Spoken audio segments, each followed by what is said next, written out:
Shalom, shalom, shalom. Selamat pagi masyarakat iman yang dikasihi oleh Tuhan. Hari ini kita akan mengawali hari ini dekat-dekat sama Tuhan dulu aja. Kalau kita dekat-dekat sama orang yang kita suka, pasti kita akan melewati hari itu dengan menyenangkan. Maka dekat sama Tuhan pasti harusnya membuat kita merasakan kesenangan dalam hidup. Dan dekat sama Tuhan salah satunya mendengarkan sabdanya. Semoga hari ini bukan cuma sabda yang kita dengar, tapi perintah juga kita lakukan. Kita pujikan PKJ 258, PKJ 258, ku ingin selalu. Ku ingin selalu dekat padamu, mengiring Tuhan tiada jemu. Bila kau pimpin jalan hidupku, tidak ku takutkan segala setru. Oh juru selamat, pegang tanganku, bimbinganmu itu ku perlu. Beri pertolongan, kuat kuasamu, oh Tuhan Yesus, pegang tanganku. Mari kita berdoa. Tuhan, peganglah tanganku ketika kami melangkah melewati banyak hal. Pegang tangan kami Tuhan ketika mungkin hari-hari ini hal-hal yang kami harapkan belum tercapai. Tetapi biarlah kiranya Tuhan yang menolong kami untuk melewati hari ini dengan hati yang lapang. Kami serahkan pembacaan firman Tuhan, hanya dalam nama-Mu kami berdoa dan bersyukur. Amin. Bersama-sama kita buka firman Tuhan yang terambil, sama-sama kita buka dari Mazmur 80. Mazmur 80, kalau kita fisik ayat 1 sampai 8. Mazmur 80 ayat 1 sampai 8, Alkitab handphone 1 sampai 7. Mazmur 80 ayat 1 sampai 8, kitab fisik, Alkitab handphone 1 sampai 7. Dengarkanlah sabda Tuhan. Untuk pemimpin biduan menurut lagu Bunga Bakung, kesaksian Asaf Mazmur. Hai gembala Israel, pasanglah telinga, engkau yang mengiring Yusuf sebagai kawanan domba. Ya engkau yang duduk di atas para kerub, tampillah bersinar di depan Efraim dan Benyamin dan Manasye. Bangkitkanlah keperkasaanmu dan datanglah untuk menyelamatkan kami. Ya Allah, pulihkanlah kami, buatlah wajahmu bersinar, maka kami akan selamat. Tuhan Allah semesta alam, berapa lama lagi murkamu menyala sekalipun umatmu berdoa. Engkau memberi mereka makan roti cucuran air mata. Engkau memberi mereka minum air mata berlimpah-limpah. Engkau membuat kami menjadi pokok pencerideraan tetangga-tetangga kami, dan musuh-musuh kami mengolok-olok kami. Ya Allah semesta alam, pulihkanlah kami, buatlah wajahmu bersinar, maka kami akan selamat. Bapak saudara, Bapak Ibu pernah nggak ya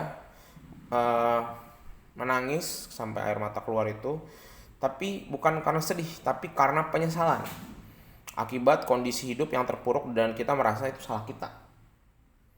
Harusnya manusia normal pernah ya.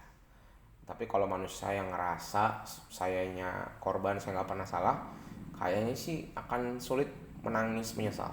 Kalau nangis sedih kehilangan wajar, tapi menangis karena menyesal, aduh aku yang salah tuh.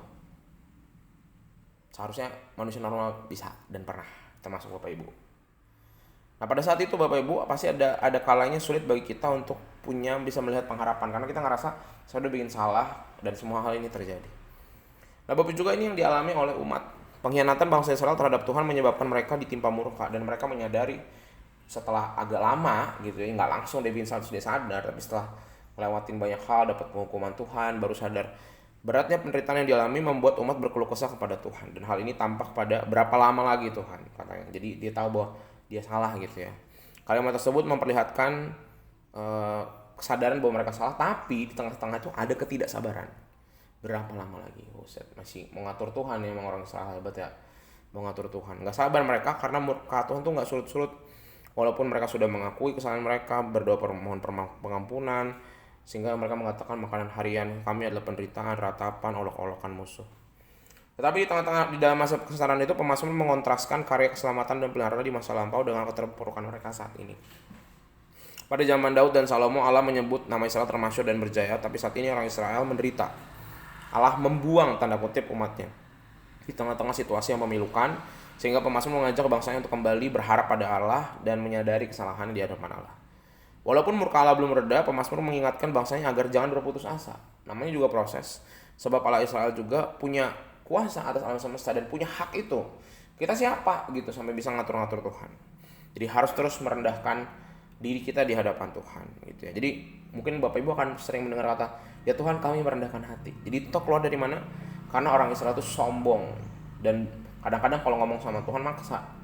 Sehingga pemazmur pemazmur pemimpin termasuk juga imam-imam dan nabi-nabi mengingatkan, kamu tuh ngomong sama Tuhan jangan ngerasa hebat lu gitu. Jadi kenapa itu lahir kata kami merendahkan diri, merendahkan hati di hadapan Tuhan. Jadi bukan karena kita hebat, tapi karena kadang kita sombong dan gak sadar. Nah, upaya itu dilakukan sehingga pemazmur membawa umat untuk menyadari bahwa satu saat akan ada waktunya dan tunggu aja gitu.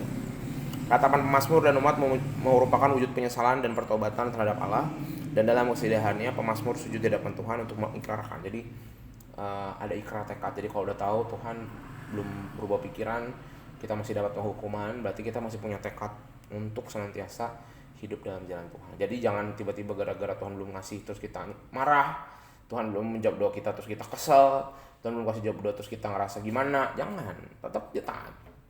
Karena Tuhan sedang berproses dan mungkin memang harus kita yang berubah kok. Bisa jadi bukan karena Tuhan yang gak dengar, tapi kita belum berubah.